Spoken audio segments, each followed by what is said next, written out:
නමෝ තස්ස භගවතු වරහතු සම්මා සම්බුද්දස්ස නමෝ තස්ස භගවතු වරහතු සම්මා සම්බුද්දස්ස නමෝ තස්ස භගවතු වරහතු සම්මා සම්බුද්දස්ස මේ භගවතු වරහතු සම්මා සම්බුදුරජාණන් වහන්සේට මාගේ নমස්කාරය වේවා. අද 2026 ජූනි මාස 29 වන පොසොන්පුර පසළොස්වක පොහෝ දිනයේදී අද මම බලාපොරොත්තු වෙනවා බුදුගුණ මෙනෙහි කරන්නේ කෙසේද යන්න පැහැදිලි යම්තා දුරට පැහැදිලි කරන්න. මූලික දේශනාවේදී දුක්ඛාරය සත්‍ය පිළිබඳ යම්කිසි මූලික සැඳින්වීමක් කරලා ඉදිරියට විදර්ශනාව පැත්ත කරන්න අරමුණු කරගෙන සිටියත් මම ඊට පස්ව හිතුවා මෙම සද්ධර්මයේ අපිට කියලා දුන්න අපේ ශාස්ත්‍රවරයන්න් වහන්සේ පිළිබඳව අපි මුලින්ම අවබෝධ කරගත යුතුයි කියලා. මනා ශ්‍රද්ධාවක් පිහිටවාගෙන මේ ධර්මයේ ඉතුරු කොටස මේ ධර්මයේ පුරුදු පුහුණු කර යුතුයි කියන හින්දා දෙවන දේශනාව විදිහට මම කැමැති බුදුගුණ මෙනෙහි කරන්නේ කෙසේද යන්න යම්කිසි අවබෝධයක් ලබා දෙන්න. ඇත්තටම අපි බෞද්ධ විදිහට ඕනෑම කෙනෙක් දන්නවා ඕනෑම කෙනෙක් විතිපිසෝ ගාථාව දවසකට දෙතුන් පාරක් සජ්ජායනා කරනවා. එතකොට ඔබ බුදුගුණ නවරහදී බුදුගුණ මෙනෙහි කරන කෙනෙක් වෙන්න පුළුවන් අනිවාර්යයෙන්ම. නමුත් ඒ බුදුගුණ අපි අපේ ශ්‍රද්ධාව වැඩි වෙන ආකාරයට මෙනෙහි කරන්නේ කොහොමද කියන එක මම කරන ආකාරයට පැහැදිලි කරලා ඒ අනුව ඔබත් ඒ විදිහට පුරුදු පුහුණු කරලා එතෙන්දී සිදුවන වෙනස වටහාගෙන ශ්‍රද්ධාව වැඩි කරගන්න මෙම ධර්ම දේශනාව උපකාරී වේවි කියලා මම හිතනවා. එතකොට අපි බලමු මේ අපි ඕනෑම දෙයක් කරද්දී අපි හිතනවා අපි මේ කාරණාව කරන්න ඕනේ කියලා. අපි එහෙම හේතුවක් ඇතුව දෙයක් කරනවා නම් අපිට එතෙන්දී අවබෝධයක් තියෙන අපි මේ දේ කර්තව්‍ය කරන්නේ මොකටද කියන එක. ඒ හින්දා අපි බලමු ඇයි අපි බුද්ධානුස්සති භාවනාව වැඩි යුත්තේ කියන එක.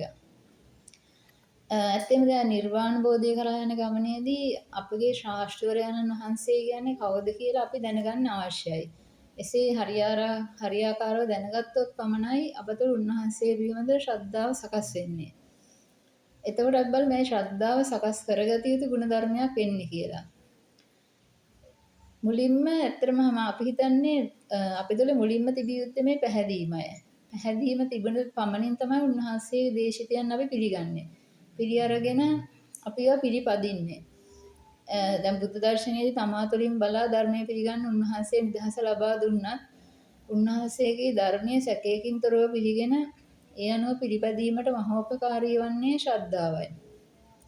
දැන් අපි සාමාන්‍ය උනත් දන්නවා අපිට කෙනෙක් ගැන පැහැදීමක් තිබ්බොත් තමයි අපි දැන් නිකන් සාමාන්‍ය ජීවිතයේදී උනත් අපිට කෙනෙක් ගැන පැහැදීමක් තිබුණොත් තමයි අපි ඒ කෙනා ළඟට ගිහිල්ලා උපදෙසක් අරගෙන අවවාදයක් අනුශාසනයක් ලබන්න යන්නේ. හිතන්න අපි අකමැති පුද්ගලයෙක් ඉන්නවා නම් ඒ කෙනා කරුණාකාරණා සහිතව දෙයක් කියලා දුන්නොත් අපි ඒ විදිහට පිළිගන්න කැමති නොවන්නේ. එතන ඒ පුද්ගලයා පිළිබඳ පැහැදීමක් නැති නිසා. ඒ හින්දා අපිට අනිවාර්යයෙන්ම මේ ධර්මාර්ගය පුරුදු කරනවා නම් මේ ධර්මාර්ගය කියලා දුන්න අපේ ගෞතම බුදුරජාණන් වහන්සේ පිළිබඳව ශ්‍රද්ධාව ඇති කර ගැනීම එහෙම ධර්මාර්ගය වඩන්නෙකුට අවශ්‍යම කාරණාවක් වෙනවා. ඒ නිසා තමයි අපි බුදුන් වහන්සේ ගැන හරි අවබෝධයකින් යුතුව කටයුතු කළ යුත්තේ. ඒක මම හිතනවා ඉදිරි පරම්පරාවලටත් වැදගත්. මොකද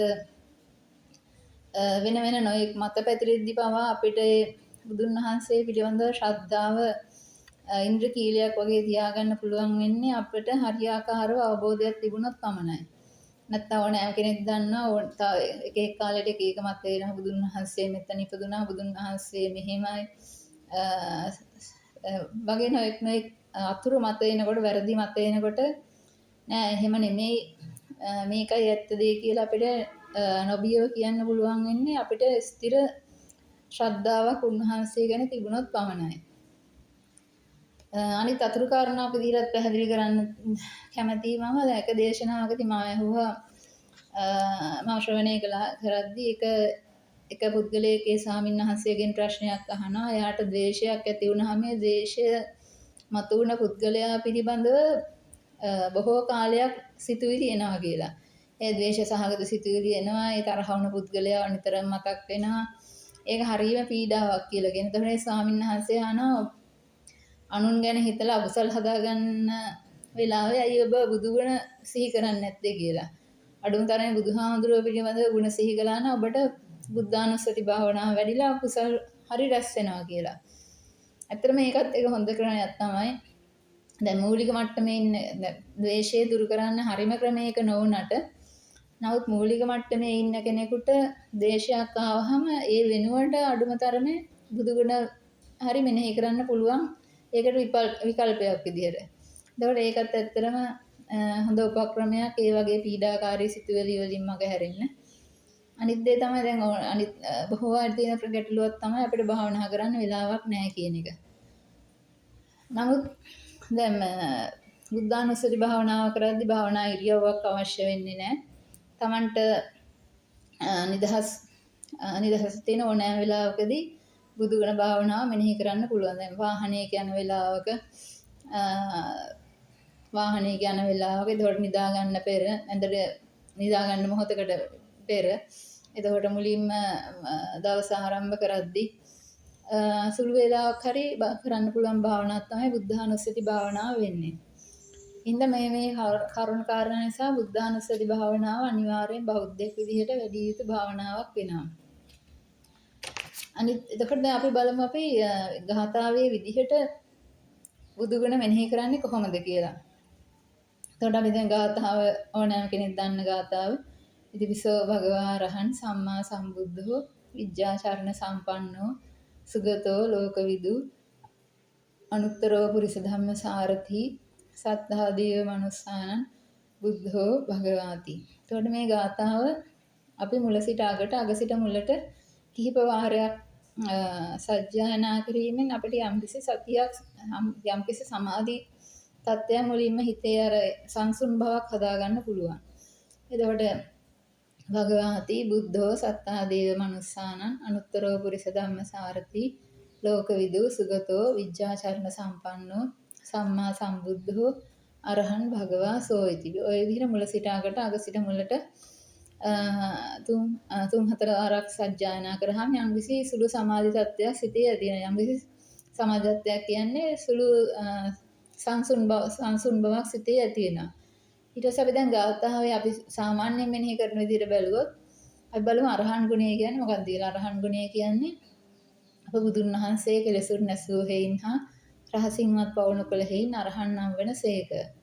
එතකොට අවබෝධ කරගත් ධර්මයේ තම නුවණින්ම අවබෝධ කරගත් හේයින් සම්මා සම්බුද්ධ නම් වෙන සේක. ත්‍රිවිද්‍යා අෂ්ට විද්‍යා හා පසළොස් චරණ ගුණයන්ගෙන් යුක්තව බැවින් විජ්ජාචරණ සම්පන්නෝ නම් වෙන සේක. සුන්දර වූ නිවනට යහපත් වූ ආරෂ්ඨාංගික මාර්ගයේ වැඩම කළ බැවින් සුගතෝ නම් වෙන සේක. අවබෝධ කරගත් ධර්මයේ අතාතත්යෙන් දැනගත් හේයින් ලෝක විදූ නම් වෙන සේක.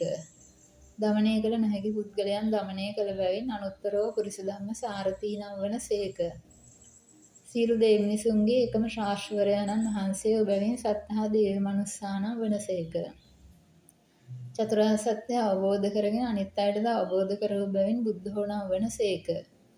අනන්ත ඉර්ධි අනන්ත බල අනන්ත ප්‍රඥාවෙන් යුක්තව බැවින් භගවා නම් වන සේක.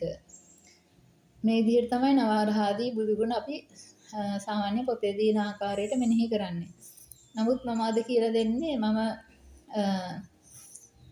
මට මගේ අවබෝධය තුළින් මට ප්‍රකට වුණ කාරණා තුනක් මෙනෙහි කරන ආකාරය.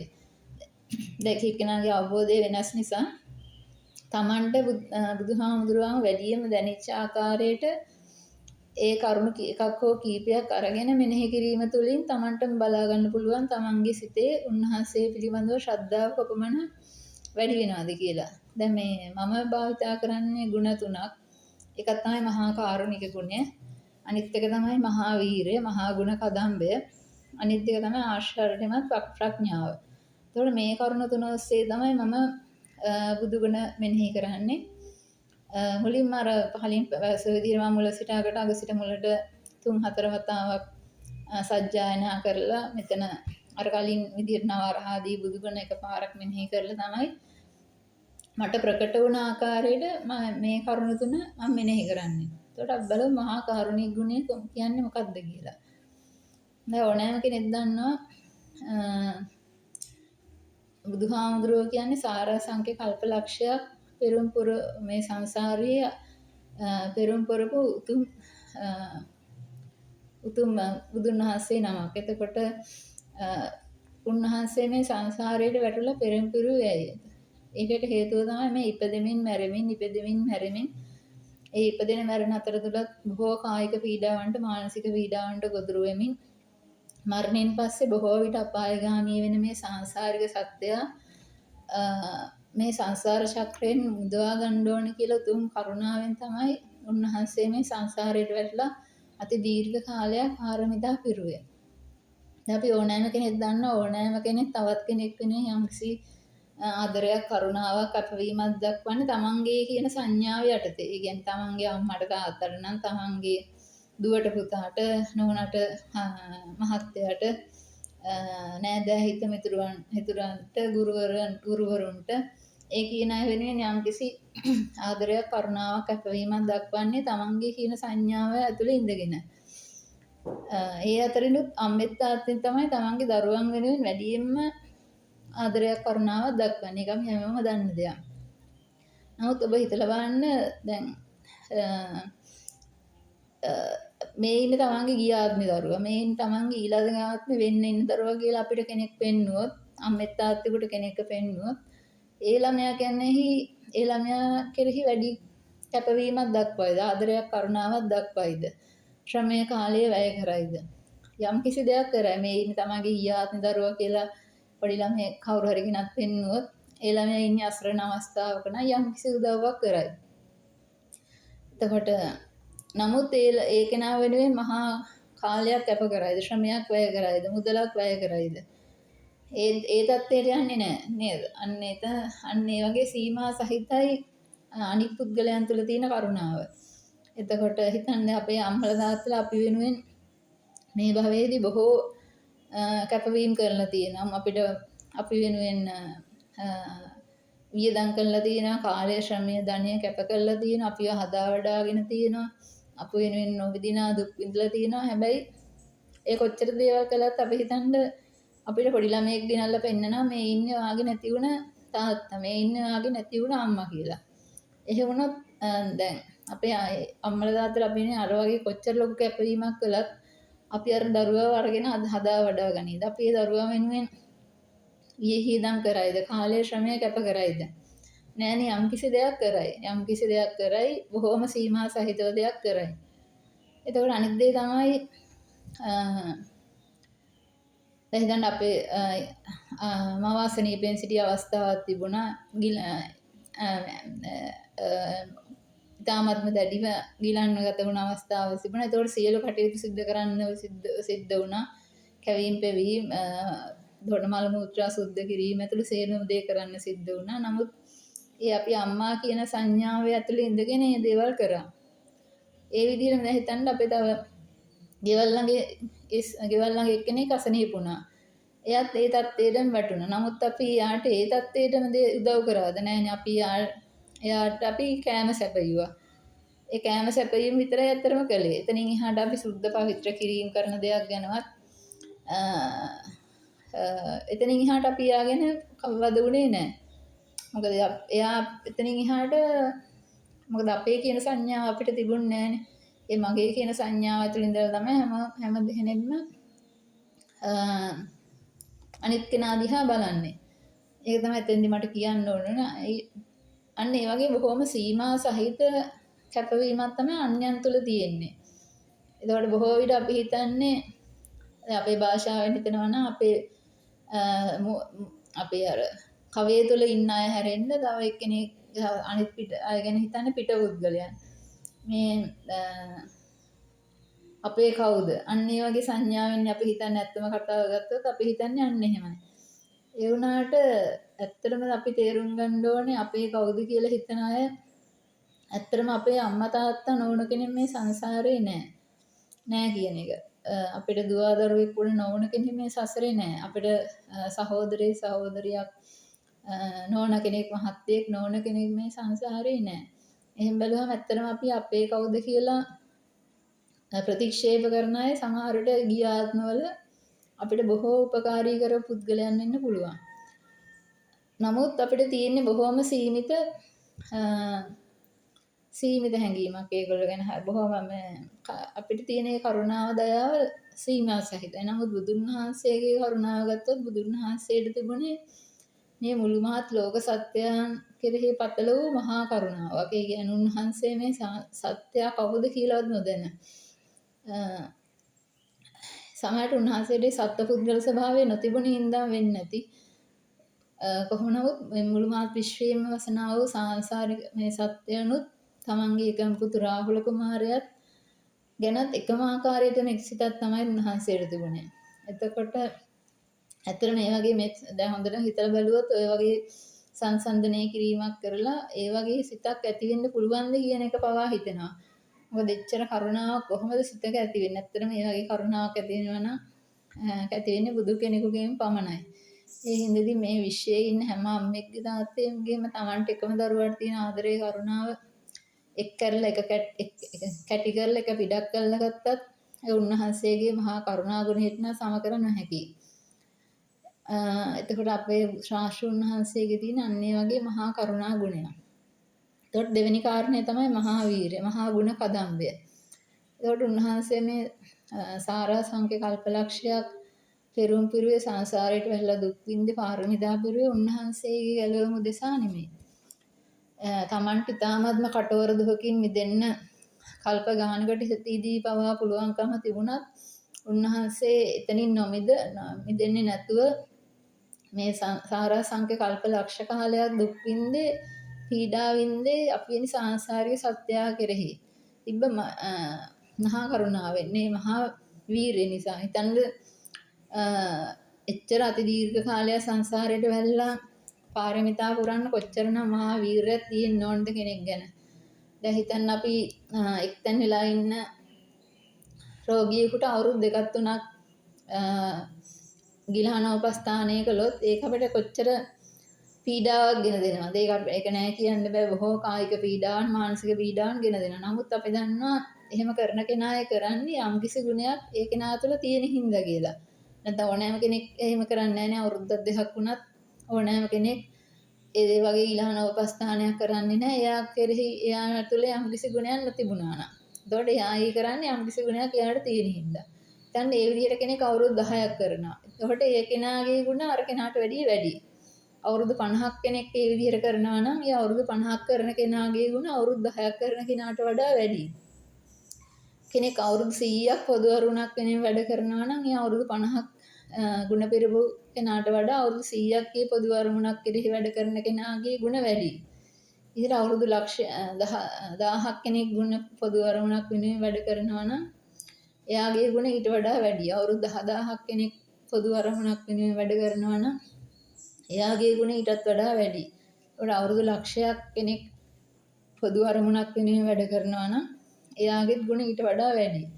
ඒකට කල්පයක් පොදු අරමුණක් වෙන කෙනෙක් වැඩ කරනවා නම් ඒ කෙනාත් බොහෝ උසස් ගුණවත් උතුමෙක්. මොකද කල්පය කියන්නේ ඉතාමත්ම දීර්ඝ කාලයක්.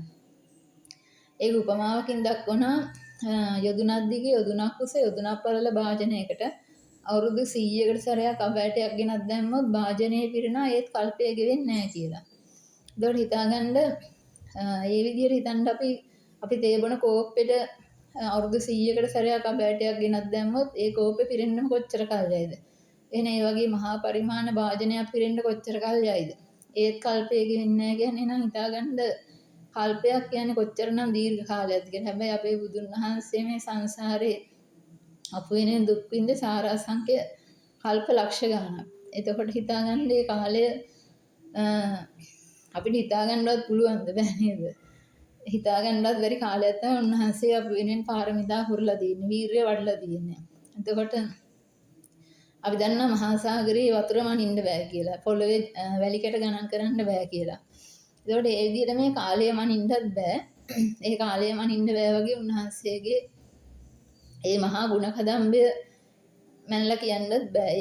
එච්චරට අනන්තයි අපරිමාණයි. උපමාවකින් දක්වන්න බෑ.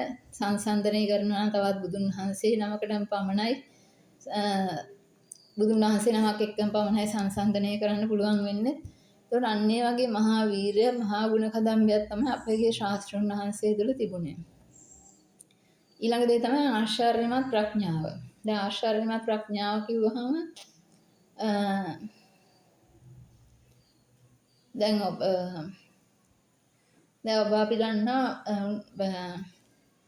ඇත්තටම මේ සිද්ධ වෙන්නේ ක්‍රියාවලියක් කියලා දැනගෙන. ඒකට මේ සිද්ධ වෙන්නේ හේතුන් මත ඇතිවන හේතු නැතිවීමෙන් නැතිවෙන ක්‍රියාවලියක් කියලා දැන ගැනීම තමයි ඇත්තටම මූලික අවස්ථාව වෙන්නේ. සෝවාන් ඵල ශ්‍රාවකයෙකුගේ ස්වභාවය කියන්නේ ශ්‍රාවකයා දැනගන්නවා මේ සිද්ධ වෙන්නේ ක්‍රියාවලියක්. මේ රූප වේදනා සංඥා සංස්කාර විඥාන කියන පංචස්කන්ධයේ සකස් වීම සිද්ධ වෙන්නේ හේතු ඇතිවීමෙන් හේතු නැතිවීමෙන් නිරෝධ වෙනවා. ඒ කියන්නේ ඇත්තටම මූලික අවබෝධය.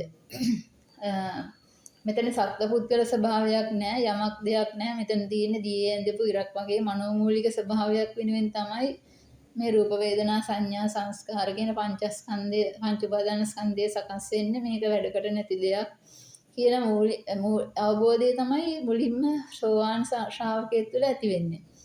ඉතින් හිතන්න ඒ தත්ත්වය ඇතිවීම ඒ කිනා ගන්නෙත් වෙනත් ආර්ය ශ්‍රාවකයන්ගේ ආර්ය සංඝරත්නයගේ ධර්මදේශනාවන් අසහ දැනගෙන යෝනිසෝ මනසිකාරයෙන් පුරුදු කරලා ගන්න අවබෝධයක් තමයි පළවෙනි ඵල தත්ත්වයේදී ලබා ගන්නෙ.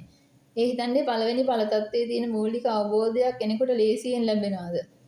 ලේසියෙන් අවබෝධය ලැබෙන්නේ ඒකට මහා පාරමිතා බලයක්, මහා පුහුණුවක්. පාරමිතා බලය කියන්නේ පුහුණුව ඇත්තටම. අපි පාරමිතා පුරනවා කියන්නේ අපි පුහුණු කරනවා. යෝනිසෝ මනසිකාරයේ පුහුණු කරනවා. ධර්ම ශ්‍රවණය කරලා ධර්ම කරුණු පිළිබඳ අවබෝධය ඇති කර ගැනීම පුහුණු කරනවා. අපේ පුහුණු කර ගැනීම තමයි පාරමිතාව කියලා කියන්නේ. එතකොට ලේසියෙන් කෙනෙකුට ඒ අවබෝධය පවා එනවද? එතකොට ඒ අවබෝධය යාගන්නේ තමන්ගේම නුවණින් නෙමෙයිනේ, තවත් කෙනෙකුගෙන් ධර්මය අසා දැනගෙන.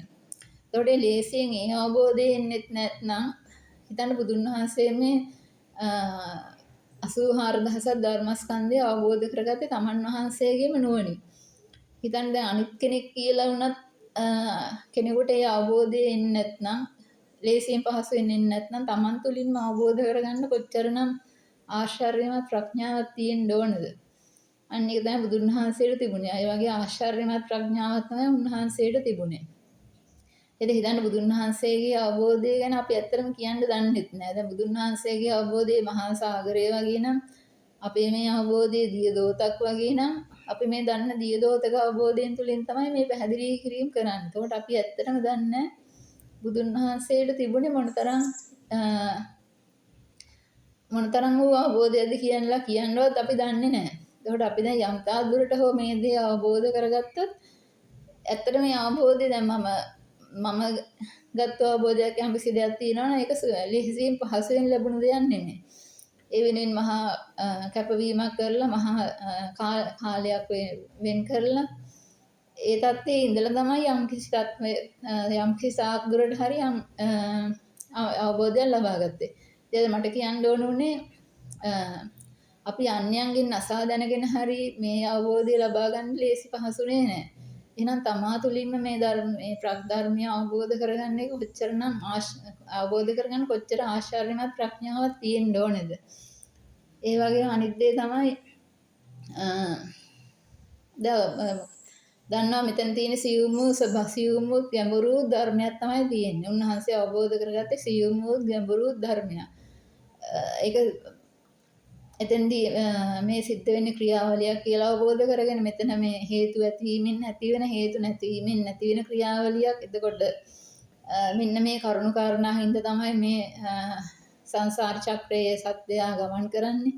එතකොට මේ සංස්කාරව නැති කිරීමෙන් සංසාරේ නැති කරගන්න පුළුවන් කියලා මහා විද්‍යාව අවබෝධ කරගත්තේ උන්වහන්සේගේ ආශ්චර්යමත් ප්‍රඥාවෙන්. එතකොට එතන තියෙන්නේ සියුම් ස්වභාවය. හිතන්න උන්වහන්සේ අවබෝධ කරගත්තා. නමුත් ඒ අවබෝධ කර ගැනීමයි තව කෙනෙකුට දේශනා කිරීමයි කියන්නේ, දේශනා කරමයි කිරීමත් කියන්නේ මහා විශාල ප්‍රඥාවක් තියෙන්න ඕන කාරණා. මොකද ඕනෑම කෙනෙක් දන්නවා ඕලාරික දෙයක් නම් බෙදලා වෙන් කරලා ගන්න ලේසියි. නමුත් මේ සියුම් ස්වභාවයක් තියෙනවා නම් ඒ සියුම් ස්වභාවය තවත් කරුණු විදිහට බෙදලා වෙන් කරගන්නීමේ හැකියාවක් උන්වහන්සේට තිබුණා. උන්වහන්සේ විභජ්‍යවාදය කියලා මේ ධර්මයේ කොටසක් දේශනා කළේ බෙදලා වෙන් කරලා දක්වලා. හිතන්න සියුම් ස්වභාවයක් බෙදලා වෙන් කරලා දක්වලා අපි වගේ සාමාන්‍ය මොළයක් තියෙන මිනිසුන්ට තේරෙන ආකාරයට දේශනා කරන්න කොච්චරනම් ප්‍රඥාවක් තියෙන්න ඕනද? දැන් ඕනෑම කෙනෙක් දන්නවද අපි කෙනෙකුට දෙයක් කියලා දෙද්දී අපිට උනත් සමහර ගැටලු එනවා මේ හරියාකාරව කියලා දීමේ ගැටලු. එහෙනම් උන්වහන්සේ මේ වගේ ධර්මයක් සාමාන්‍ය මොළයක් තියෙන මිනිසුන්ට තේරෙන ආකාරයට දේශනා කරන්න කොච්චරනම් ප්‍රඥාවක් තියෙන්න ඕනද?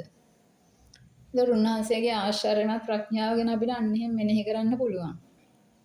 එතකොට මහා කාරුණික ගුණය, මහා වීරිය ඇතුළු මහා ගුණ කදම්බය, ආශ්චර්යමත් ප්‍රඥාව කියන කරුණු තුන තමයි මම මූලිකව මෙනෙහි කරන්නේ. එතකොට ඇත්තටම අපිට බලා ගන්න පුළුවන් ඒ අපිට තේරෙන ආකාරයට ගලපා ගැනීම කරලා ඒ බුදුන් වහන්සේ පිළිබඳව කරුණු කාරණා මෙනෙහි කරනකොට අපිට කොච්චර ලොකු ශ්‍රද්ධාවක් හිතේ පහළ වෙනවද කියලා. ඉතින් මේ දේශනාවෙන් මම බලාපොරොත්තු වෙන්නේ ඔබටත් ඒ ආකාරයට තමන්ට දැනෙන ආකාරයට, තමන්ට තේරෙන ආකාරයට, තමන්ගේ අවබෝධයේ ආකාරයට බුදුන් වහන්සේ පිළිබඳව මෙනෙහි කර බලන්න උත්සාහයක් දරන්න.